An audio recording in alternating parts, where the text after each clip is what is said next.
Hi hello welcome back to Dilu Mehnaz TV series. ഇന്ന് ഞാൻ വന്നത് ഒരു വലിയ കിഴങ്ങും ഒരു സവാളയും ഉണ്ടെങ്കിൽ നമുക്കൊരു അടിപൊളി സ്നാക്ക് റെഡിയാക്കാം. അതിനായി ഞാനിവിടെ 2 ചെറിയ പൊട്ടറ്റോയും ഒരു സവാളയും ഒരു വലിയ വെളുത്തുള്ളിയും ഒരു ചെറിയ പീസ് ഇഞ്ചിയും 2 പച്ചമുളകും കുറച്ച് കറിവേപ്പിലയും എടുത്തണ്. അപ്പോൾ ആ പൊട്ടറ്റോയെ ഞാൻ ഇതുപോലെ ഗ്രേറ്റ് ചെയ്തിട്ട് നന്നായിട്ട് കഴുകിയെടുത്തണ്. ഗ്രേറ്റ് ചെയ്തതിന് ശേഷം വേണം കഴുകാൻ. കഴിയുന്നത്ര തന്നെ വെള്ളമില്ലാതെ അതിനെ ഡ്രെയിൻ ചെയ്യാനായിട്ട് ശ്രദ്ധിക്കണം.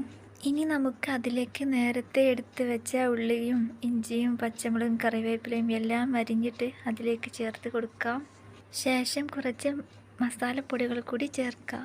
അപ്പോൾ ഞാനിവിടെ 1/2 ടീസ്പൂൺ മഞ്ഞൾപ്പൊടി, 1 ടീസ്പൂൺ മുളക് പൊടി, 1/2 ടീസ്പൂൺ കുരുമുളക് പൊടിയും ആവശ്യത്തിന് ഉപ്പും ചേർക്കാം.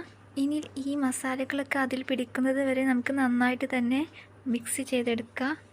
മസാലപ്പൊടികളൊക്കെ നല്ലോണം മിക്സ് ആയതിനു ശേഷം നമുക്കതിലേക്ക് മൈദയാണ് ചേർത്ത് കൊടുക്കേണ്ടത്. മൈദ നമ്മൾ ഓരോ ടേബിൾ സ്പൂൺ ചേർത്തിട്ട് നമുക്ക് കുഴച്ച് നോക്കാം. കിഴങ്ങ് കഴുകിയെടുക്കുമ്പോൾ നന്നായിട്ട് തന്നെ വെള്ളമില്ലാതെ നോക്കണം. എന്നാൽ മാത്രമേ നമുക്കിവിടെ കുറച്ച് പൊടി മാത്രം യൂസ് ചെയ്യാൻ പറ്റുള്ളൂ. ഇതിൻ്റെ നനവിനനുസരിച്ച് നല്ലോണം നമുക്ക് പൊടി യൂസ് ചെയ്യേണ്ടി വരും. പൊടി കുറച്ച് യൂസ് ചെയ്യുന്നതാണ് ടേസ്റ്റ് ഇതിന്. ഞാനിവിടെ 2 ടേബിൾ സ്പൂൺ മൈദയാണ് യൂസ് ചെയ്തത്. നിങ്ങളെടുക്കുന്ന ഉള്ളിയുടെയും പൊട്ടാറ്റോയുടെയും സാധനത്തിനൊക്കെ അനുസരിച്ചിരിക്കും. അപ്പോൾ അതിനനുസരിച്ച് ഓരോ ടേബിൾ സ്പൂൺ ചേർത്ത് നോക്കിയാൽ മതി. ഇനി നന്നായിട്ട് തന്നെ യോജിപ്പിച്ചെടുക്കാം. എല്ലാതും കൂടി നന്നായിട്ട് തന്നെ കമ്പൈൻ ചെയ്ത് വന്നാൽ മതി. ഇനി നമുക്ക് ഫ്രൈ ചെയ്തെടുക്കാം. ഇനി ഫ്രൈ ചെയ്യാനായിട്ട് ഞാനിവിടെ ഒരു പാൻ എടുത്ത് അടുപ്പത്ത് വെച്ചിന്. ചൂടായതിന് ശേഷം നമുക്കതിലേക്ക് ഫ്രൈ ചെയ്യാൻ ആവശ്യമായ ഓയിൽ ഒഴിക്കാം.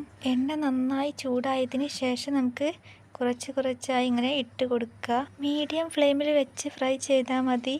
സവാളയും കിഴങ്ങും നമ്മൾ വെന്തിട്ടില്ലല്ലോ, അപ്പോൾ വേവണമെങ്കിൽ കുറച്ച് ടൈം എടുക്കും. അങ്ങനെ കളറ് ചെറുതായിട്ട് ചേഞ്ച് ആകുമ്പോൾ നമുക്കതിനെ തിരിച്ചിട്ട് കൊടുക്കുക. അങ്ങനെ ഇതിൻ്റെ 2 സൈഡ് നമുക്ക് ഇതിനെ മൊരിയിപ്പിച്ചെടുക്കാം. ശേഷം നമുക്ക് പാനിൽ നിന്ന് എടുക്കാം. ഇതുപോലെ നമുക്ക് മുഴുവനായിട്ടും ചുട്ടെടുക്കാം. അപ്പോൾ നല്ല അടിപൊളി ഈസിയും ടേസ്റ്റിയുമായി നമ്മുടെ സ്നാക്ക് ഇവിടെ റെഡി ആയിന്. ഇത് കഴിക്കാൻ നല്ല അടിപൊളിയാണ്.